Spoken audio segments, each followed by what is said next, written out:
Hi, I'm Balasa Khauri, a poet and filmmaker, and I will be documenting my 12-week process through the artist way because this book is changing me. It's not only changing how I approach my work, but how I view creativity as a whole. This is week 1.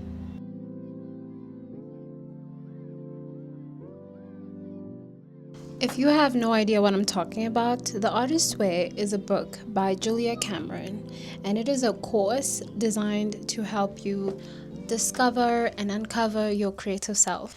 Recently, it went viral because Dochi documented her journey on YouTube, and that is actually what inspired me to share my journey as well. I have actually had this book for about 2 years now.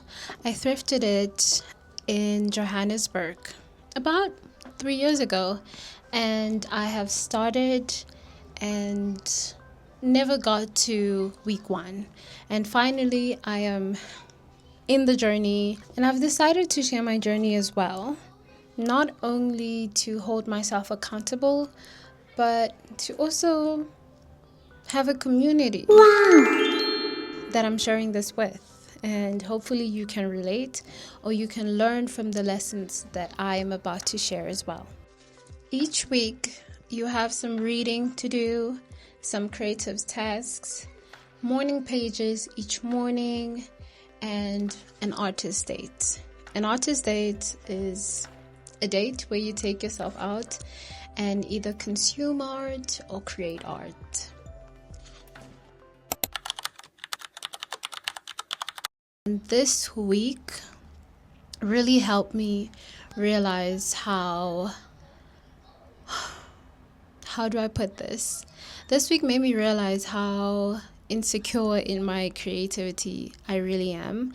As much as I am a creative in every way, I am art, I rarely share my art, and I have uncovered why. And that was very significant to me because I uncovered a lot about my creative self, because your creative self is really your inner child. Because when we were children, we would create freely without a care of who's going to say what. And I realized that my creative self is wounded in creativity because I do create all the time. It's a sense of who I am, but I don't always share it. And this week helped me uncover the why. And that's because I was traumatized as a young creative, being told things that a child should never be told, like you're not good enough, or you should do this instead of that, or you'll never make it, blah, blah, blah. These things still roamed in my head, and I didn't even realize it because I was just being hard on myself instead of discovering the root of why I feel that way. And that made me realize that this book actually requires a lot of shadow work. And I think that all creatives should be doing shadow work, because to share your art is to be vulnerable, is to be bearing yourself to the world. And a lot of artists are insecure about their work. And I think doing the shadow work helps with that a lot. Actually, it helps heal that part of yourself that you don't acknowledge. Well, at least I can speak for myself. Here is my week 1 check-in that I wrote in my journal. I did 7 out of 7 of the morning pages, and I've actually been doing morning pages even before I decided to commit, because I just wanted to test it out if I could do it. And honestly, you can do whatever you put your mind to. Okay, if you tell yourself that you're going to do this every day, you do this every day. I went on an artist date. I went to the Johannesburg Film Festival. And after that, I went to a gallery that was right near it and just viewed some art.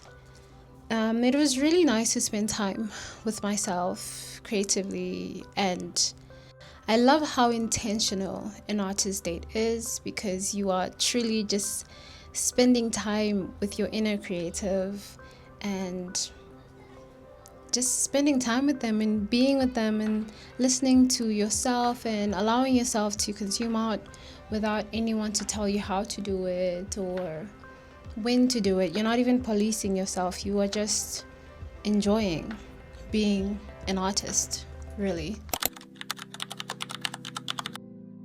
Here are my reflections for week 1. It took me years to finish this chapter. I believe it was because I was scared of my own potential, scared of what I could become.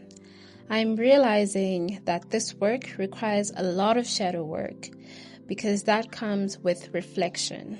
I'm ready now, more than ever. I'm ready to finally be my full self, as powerful as that is. And yeah, just to add to this reflection, I do believe it took me this long because I was scared. And Julia says in her book that as artists, we often say we're scared of failure. And that is something that I've been saying to myself for a very long time. But in reality, it's not failure that we are scared of. It's really success, because success comes with a lot of responsibility. And overthinking can get you there. And I think that that's one of the blocks that come when you are creative and you are overthinking and you're thinking, oh my God, what if this really truly does happen? What if people ask me this? What if people ask me that? Instead of just allowing your art to just be, because honestly and truly being creative and being able to create art is a gift, because that means you're tapped into the creative consciousness, and being able to create is a gift from God itself, because not everyone can, you know? An exercise that stood out for me was the creative enemies, and it's basically a exercise where you list who made you feel insecure about your art as a child, and we call them the creative enemies. This was really significant for me and beneficial because there was a lot of creative enemies that I had that I did not know. And I didn't know where these feelings come from until I did this, because I always took ownership of these emotions that, like, oh, I'm insecure and oh, I'm just scared. But why? Why am I scared of this? Because as a child, I wasn't. And specifically for me, as a child, I was a very creative being. I would perform poetry. I would rap. I would sing at concerts. I would always sing at the talent show. I've won talent shows. And I have been writing poetry since a child, because it's literally how I would process my own emotions.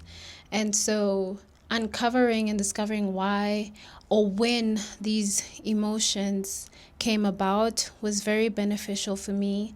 And I think that's something that will benefit me forever, because now I know who hurt my creative self. And now that I know, I can tell my creative self that that person is insignificant, because look at how much I've done. Look at how much I still have. Look at how much I can still do, because these ideas still exist in my mind, and I am still creating, and I am bringing the ideas that I had in my mind and I'm putting them out in the world.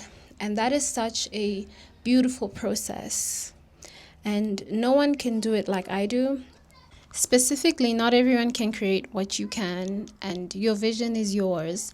And I think that that is a gift. So that is an exercise that really stood out for me, and I'm grateful for it. And I highly encourage you to do the same. If you are able to, give yourself time to do that and reflect.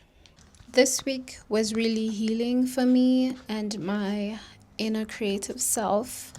I realized a lot of things about myself through reflection and journaling. I was able to spend time with my creative self, and I missed her so much.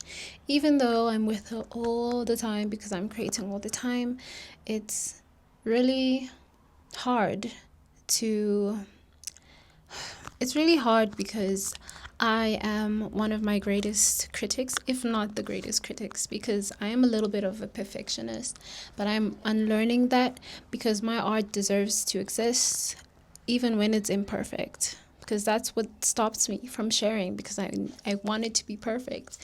But, chasing perfection is really a slippery slope because it doesn't really exist.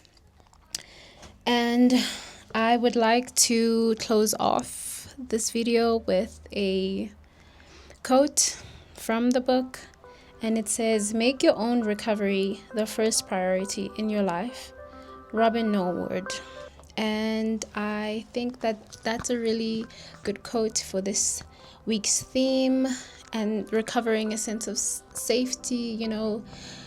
A lot of times we don't prioritize healing ourselves, especially when it's something that's not like physical that you can heal.